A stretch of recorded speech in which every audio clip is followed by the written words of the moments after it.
جب ہر ایک چیز کا معمول بند گیا اور انتظام بیٹھ گیا، عسکری دوسرے کاموں کی طرف متوجہ ہوئی۔ محمد کامل پڑھتا لکھتا تو تھا، لیکن ویسے ہی بے تدبیری اور بے شوقی سے جس طرح آزاد خود مختار لڑکے پڑھا کرتے ہیں۔ باپ تو باہر رہتے تھے، محمد عاقل کو بڑا بھائی تھا، لیکن دونوں بھائیوں میں صرف 2.5 برس کا ہی کی بڑائی چھٹائی تھی۔ محمد کامل پر اس کا دباؤ کم تھا بلکہ نہیں تھا۔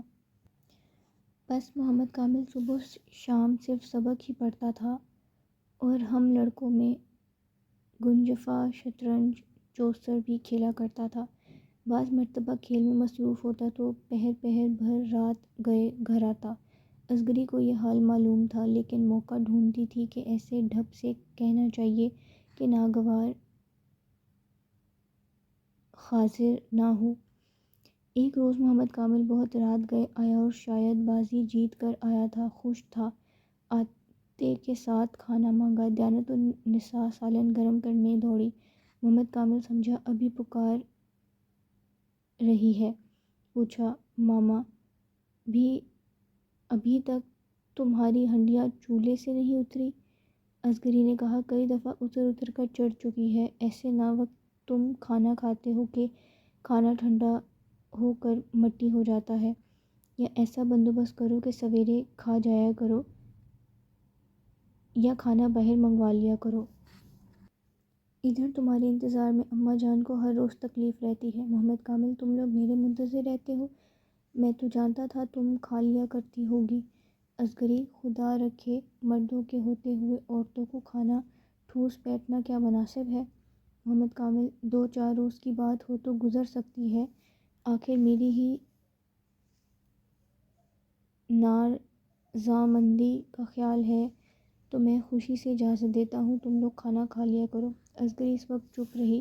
کوٹھے پر پھر محمد کامل نے خود چھیڑ کر اسی بات کو کہا تو اصغری بولی، تعجب کی بات ہے، تم اپنے معمول کے خلاف نہیں کر سکتے اور ہم لوگوں سے چاہتے ہو کہ ہم اپنا معمول توڑ دیں، تم ہی سویرے چلے آیا کرو۔ محمد کامل، کھانے کے بعد باہر نکلنے کو جی نہیں چاہتا اور مجھ کو نیند دیر کو آتی ہے۔ گھر میں بے شغل پڑے پڑے جی گھبراتا ہے، اس واسطے میں قصد اوپر کر کے آتا ہوں کہ کھانے کے بعد سو رہوں۔ اصغری، شغل تو اپنے اختیار میں ہے، آدمی اپنے وقت کو ضبط کر لے تو ہزاروں کام ہیں، ایک پڑھنے کا شغل کیا کم ہے؟ میں اپنے بڑے بھائی کو دیکھا کرتی تھی کہ آدھی آدھی رات تک کتاب دیکھتے اور جس دن اتفاق سے سو جاتے تو بڑا افسوس کیا کرتے تھے۔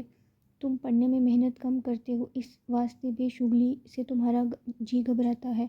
محمد کامل، اور کیا محنت کروں، دونوں وقت سبق چڑھ لیتا ہوں، یاد کر لیتا ہوں۔ اصغری، نہیں معلوم کیسا پڑھنا پڑھتے ہو، جس دن عظمت کا حساب کتاب ہوا تھا ابا جان تم سے حساب پوچھتے تھے اور تم بتا نہیں سکتے تھے، مجھ کو شرم آتی تھی۔ محمد کامل، حساب دوسرا فن ہے، میں عربی پڑھتا ہوں، اس سے اور حساب سے کیا واسطہ؟ محمد کامل۔ اصغری، پڑھنا لکھنا اسی واسطے ہوتا ہے کہ دنیا کا کوئی کام اٹکا نہ رہے۔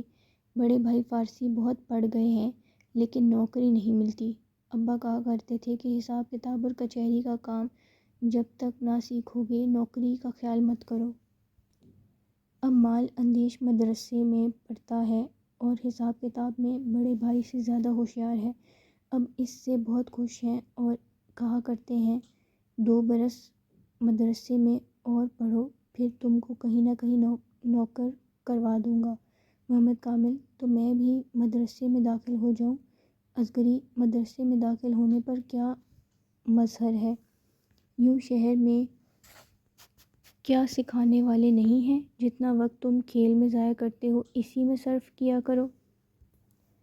محمد کامل، کھیل میں کیا دن رات کھیلتا ہوں، کبھی گھڑی 2 گھڑی کو بیٹھ گیا۔ اصغری، کھیلنا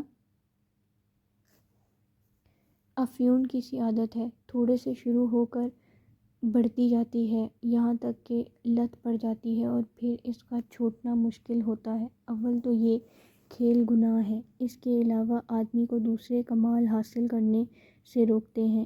کام کاج کے آدمی کبھی نہیں کھیلتے، نکمے لوگ البتہ اسی طرح دن کاٹتے ہیں۔ ان کھیلوں میں جیسا بازی جیتنے سے جی خوش ہوتا ہے، پارنے سے رنج بھی ہوتا ہے، اور جس طرح وہ خوشی بے اصل ہوتی ہے، یہ رنج بھی ناحق ہوتا ہے، اور اکثر کھیلتے کھیلتے آپس میں مفت کی تکرار ہو جاتی ہے۔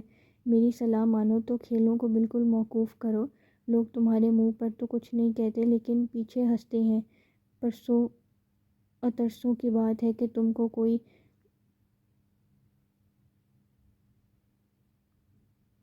مرد بلانے آیا تھا۔ ماما نے جواب دیا کہ باہر سدھار گئے ہیں۔ اس مرد نے طعنے کے طور پر اپنے ساتھ والے سے کہا، میاں ماسٹر حسینی کے مکان پر چلو، وہاں شطرنج کے جھمگھٹے میں ملیں گے۔ ابا جان کا شہر میں بڑا نام ہے، لوگ ان کے متقد ہیں، ایسی جگہ جانے سے نام بدنام ہوتا ہے۔ میں نے ابا جان کو افسوس کرتے سنا کہ ہائے ہماری تقدیر، دو لڑکوں میں کوئی بھی ایسا نہ ہوا کہ اس کو دیکھ کر جی خوش ہوتا۔ عاقل کو کچھ لکھایا پڑھایا تھا، اب وہ بھی اپنی نوکری کے پیچھے ایسا پڑا ہے کہ لکھنا پڑھنا بھی بھول گیا۔ یہ چھوٹے صاحب ہیں، ان کو کھیل کود سے فرصت نہیں، بلکہ ہمارے ابا جان کو بھی کسی نے اس کی خبر کر دی۔ مجھ سے پوچھتے تھے، میں نے کسی طرح اس وقت بات کو ٹال دیا۔